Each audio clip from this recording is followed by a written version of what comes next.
I said before, one of the biggest mistakes that a lot of professors make is they do a good, let's say that they use our firm, all right? And their investments are great, and their Roth strategies are great, and their asset allocation is great. And the only thing they get wrong is spending and gifting.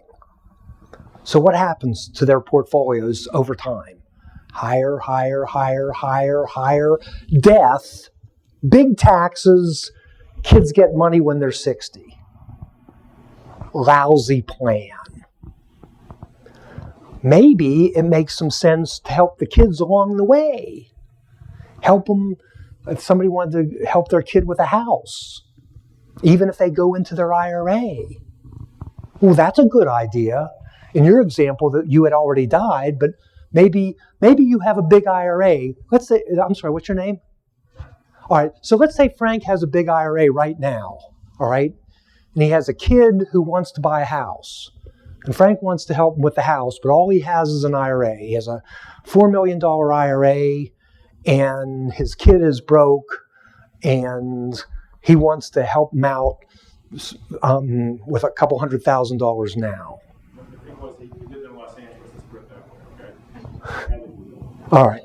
So he takes some money out of his IRA. He pays the tax on it. He gifts it to the kid. The kid uses the money to buy a house. The kid's happy because he has a house. Frank is happy because his kid has a house.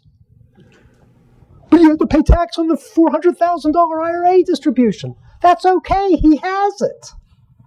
That's better than him doing nothing and the kid gets a house when he's 60. True story. Slight change of the facts to protect confidentiality. Two professors, they both have a kid, a good kid in the nonprofit sector. All right? The one doesn't gift at all, despite me begging them to make gifts. All right? And they're not going to be around much longer. And when they die, their kid, who's going to be in their 60s, who has basically lived a life pretty close to poverty level, is going to inherit a lot of money when they're 60. Not a good plan.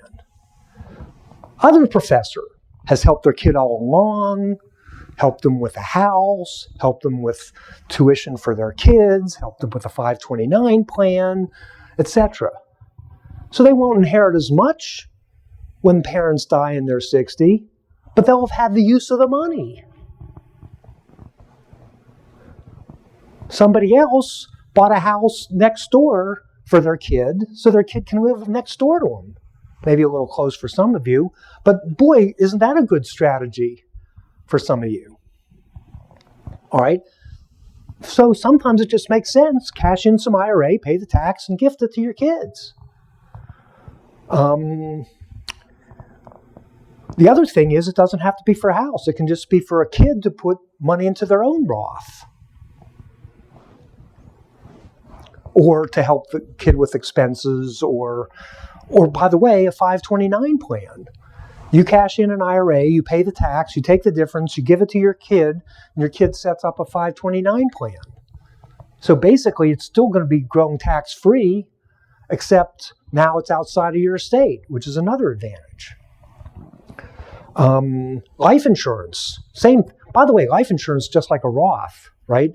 You take IRA, you cash it in, you pay the tax, you buy the life insurance, it grows tax-free, just like a Roth.